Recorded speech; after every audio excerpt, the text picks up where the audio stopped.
I'm a doctor. Me too. And I don't get pap smears anymore. Why not? I know that sounds crazy to some people, but hear me out. Since she's leading with being a doctor, I want to know what kind of doctor she is, and if it ever takes more than a couple seconds to figure it out, it makes my spidey senses tingle. The most I could find were these credentials, and when I Googled them, I couldn't even figure out what they were, so I'm actually not even sure what kind of doctor she is. And that's relevant because now she's telling you basically not to get a pap smear. Pap smears are used to detect abnormal cervical cells, but here's what they do not tell you. 1, there are many false positives. 2, that leads to unnecessary biopsies.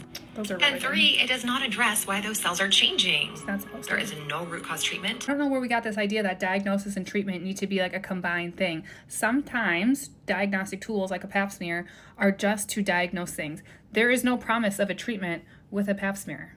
So here's what I do instead.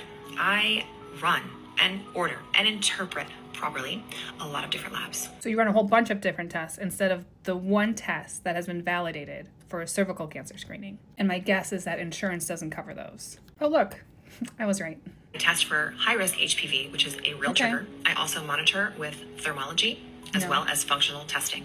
And then I support my body's natural drainage system. I'll give her that because HPV testing is what we also do with a traditional Pap test. If you're over the age of 30, we're getting both cells and HPV testing. If you're under 30, it just depends on your results of the cells. The thing with cervical cancer is that until there's a big bulky tumor, you're really not going to see a lot of the issues with cervical cancer. That's why we're looking directly at the cells or the tissue when we take those little biopsies that she also is fear-mongering. I don't live in fear of cancer or any other illness.